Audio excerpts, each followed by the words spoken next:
وبه نستعين والصلاة والسلام على سيد الأنبياء والمرسلين محمد وعلى آله وصحبه أجمعين أما بعد. قابل صد احترام ہمارے اس ادارے کے جامعہ دارالہدیٰ کے مشفق استاد مکرم اور ہمارے آج کے میزبان اور آپ تمام میزبان ساتھیوں، آج اللہ تبارک و تعالیٰ کا اس موقع پر سب سے پہلے شکریہ ادا کروں گا کہ اللہ تعالیٰ نے ہمیں یہ موقع عنایت فرمایا کہ آپ جیسے اور آپ کے جو بڑے بزرگ جنہوں نے اس قسم کے ادارے قائم کیے، ان تمام چیزوں کو اللہ تعالیٰ نے ہمیں دیکھنے کا موقع عطا فرمایا. میں اس وقت آپ تمام کا ممنون و مشکور ہوں کہ آپ نے پورے دن صبح سے لے کر ابھی تک اور ہم جب تک یہاں رہیں گے اس وقت تک اپنے آپ کو فارغ کر کے ہمارے سامنے پیش کیا، اپنے عزائم کو، اپنے کردار کو، اپنے رول کو پریزنٹیشن کی شکل میں اپنی تعلیمات کو پیش کیا، آپ نے اپنی خدمات کو ہمارے سامنے نچھاور کیا. آپ نے ان تمام چیزوں کے بدلے میں الفاظ میں تو شکریہ ادا نہیں کر سکتا ہوں، میں اس کا شکریہ صرف رب کونین کے سامنے ہی ادا کروں گا دعاؤں کی شکل میں کہ اللہ تعالی ہمیشہ اس ادارے کو آپ تمام کو پھلتا پھولتا رکھے. میں نے جب کیرلا کے سفر کا ہم تمام ساتھیوں نے ارادہ کیا اور جب پلان مکمل ہو گیا تو اس وقت کیرلا کے سلسلے میں کچھ معلومات حاصل کرنے کی کوشش کی. اس معلومات حاصل کرنے کے دوران بہت سارے سوالات آئے.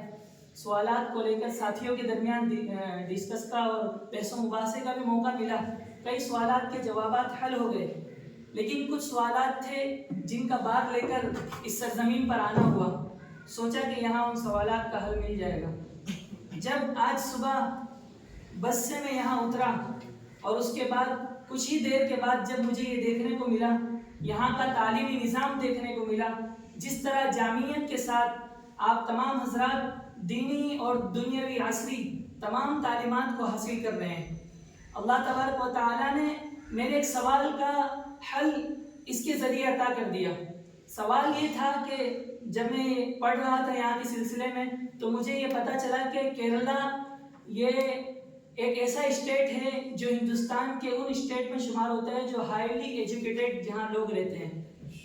تو اس کی وجہ میں نے بہت غور و فکر کیا، بہت تلاش کیا، لیکن یہاں آنے کے بعد مجھے ایک وجہ سمجھ میں آتی ہے. ہو سکتا ہے اور بھی وجوہات ہو.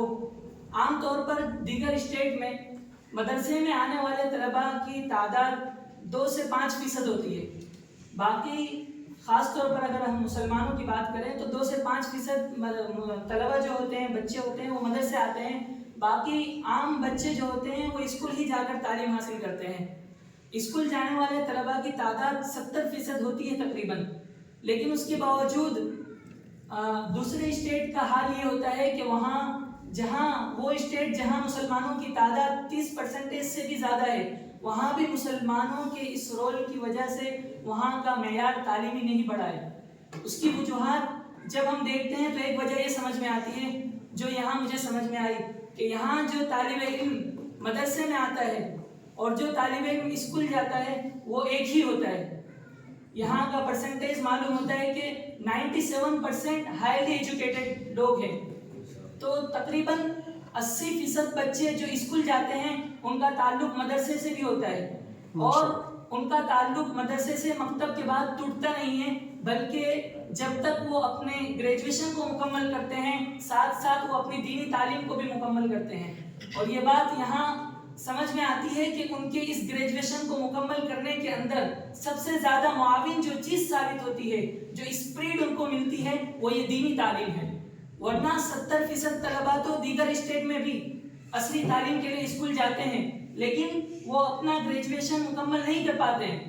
10ویں یا 12ویں کے بعد وہ اصلی تعلیم حاصل کر کے کاروبار میں کام دھندے میں لگ جاتے ہیں، تعلیم چھوڑ دیتے ہیں. لیکن اس اسٹیٹ میں بچوں کو 70-80% جو بچے اسکول آ رہے ہیں وہ پورے پرسنٹیج کے ساتھ گریجویشن حاصل کر رہے ہیں، ان میں سب سے بڑی وجہ جو ہے وہ دینی تعلیم کی معاونت ہے۔ دینی تعلیم سے ان کو وہ اسپرٹ حاصل ہوتی ہے جس کے ذریعے وہ اس تعلیم کو بھی اللہ تعالیٰ کے لیے حاصل کرتے ہیں، اپنا ایک مقصد بناتے ہیں اور اس مقصد کے تحت اللہ کی رضا کے حصول کے لیے، انسانیت کی خدمت کے لیے حاصل کرتے ہیں۔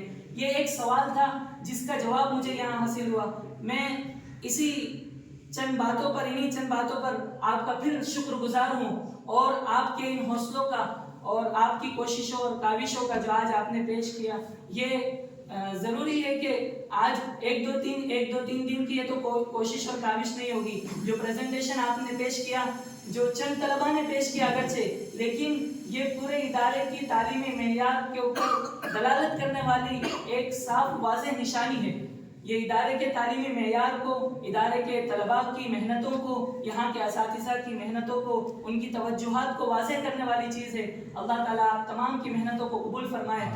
آپ نے جو ہماری میزبانی کی اور کر رہے ہیں، اللہ تعالیٰ آپ کو اس کا نعم البدل اور اس کا بہترین بدلہ عطا فرمائے، اور اللہ تعالیٰ آپ کو ہمیشہ ترقیات سے نوازتا رہے۔ آخر میں بس متنبی کے ایک شعر کے ذریعے آپ کو یہ پیغام دے رہا ہوں کہ آپ جس بلندی کو پہنچے ہیں، اس بلندی کو اپنی آخری منزل مت سمجھیے گا۔ یاد رکھیے گا، بلندی کی انتہا انسان کی کبھی نہیں ہوتی ہے۔ آپ جس بلندی کو پہنچے ہیں، آپ اس سے بھی اوپر ترقی کرتے چلے جائیں۔ اپنے آپ کو کبھی قناعت اختیار کر کے کبھی اپنے آپ کو روکیے گا مت۔ متنبی کہتے ہیں، اذا غامرت فی شرف مروم فلا تقنع بما دون النجوم، کہ اگر تم کو بلندیاں چاہیے اور کامیابی کی منزل تک پہنچنا ہے، تو یاد رکھنا آسمانوں کے اوپر آپ جو ستارے نظر آ رہے ہیں وہاں کمندے ڈال دیں اور اس کو اپنا مشن بنا لیں، آپ کامیابی تک پہنچ جائیں گے۔ بس انہی چند الفاظ میں اپنی بات ختم کرتا ہوں۔ وآخر دعوانا الحمدللہ رب العالمین۔